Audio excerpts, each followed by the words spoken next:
yang isunya beredar di masyarakat bahwa pemerintah tengah berupaya untuk melakukan penundaan pemilu atau spekulasi mengenai perpanjangan jabatan presiden dan juga yang berkaitan dengan soal 3 periode.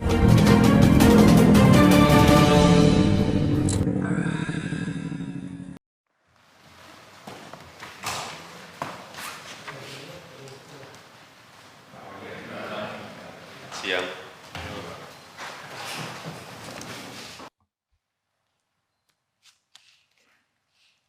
Bismillahirrahmanirrahim. Assalamualaikum warahmatullahi wabarakatuh.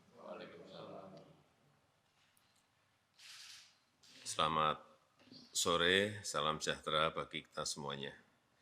Bapak Ibu sekalian yang saya hormati, siang hari ini kita akan bahas secara lebih detail mengenai persiapan pemilihan umum dan juga pilkada serentak yang akan dilaksanakan tahun 2024. Yang pertama, saya minta disampaikan kepada masyarakat bahwa seluruh tahapan dan jadwal pelaksanaan pemilu dan pilkada serentak itu sudah ditetapkan. Saya kira sudah jelas, semuanya sudah tahu bahwa pemilu akan dilaksanakan 14 Februari 2024. Ini perlu dijelaskan, jangan sampai nanti muncul spekulasi-spekulasi yang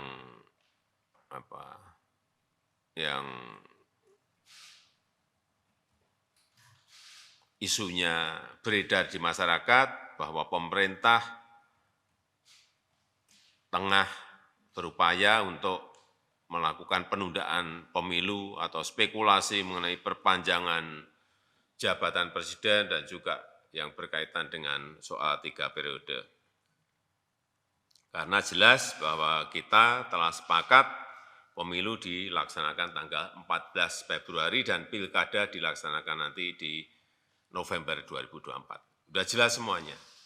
Dan dijelaskan sekalian bahwa tahapan pemilu itu sudah dimulai nanti di bulan Juni 2022, di pertengahan Juni 2022 sudah dimulai. Karena memang ketentuan undang-undangnya 20 bulan sebelum pemungutan suara.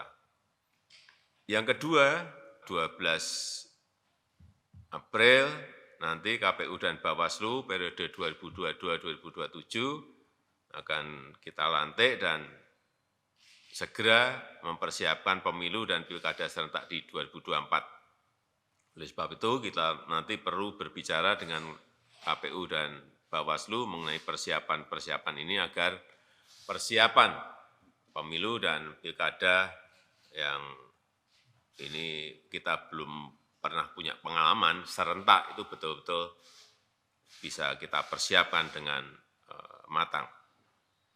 Dan yang ketiga, ini agar segera dikejar juga penyelesaian payung hukum regulasi yang dibutuhkan untuk pemilu dan pilkada serentak 2024. Ini agar saya minta Pak Menko Polhukam komunikasi yang intens dengan DPR RI dan juga KPU sehingga perencanaan programnya ini bisa didetailkan lebih detail lagi dan sehingga regulasi yang ada yang disusun ini tidak multitafsir dan nanti bisa menimbulkan perselisihan di lapangan. Yang keempat, yang ini juga segera harus diputuskan mengenai alokasi dana, baik dari APBN maupun APBD dalam rangka persiapan pemilu dan pilkada serentak 2024. Kemarin sudah disampaikan ke saya bahwa diperkirakan anggarannya sebesar 110,4 triliun. KPU dan Bawaslu. KPU-nya 76,6 triliun rupiah dan Bawaslu-nya 33,8 triliun rupiah. Ini saya minta didetailkan lagi, dihitung lagi, dikalkulasi lagi dengan baik dalam APBN maupun dalam APBD dan dipersiapkan secara bertahap. Yang kelima, kita juga harus menyiapkan pejabat gubernur, pejabat bupati, pejabat wali kota yang berakhir masa jabatannya di 2022 ini. Ada 101 daerah disiapkan, jadi,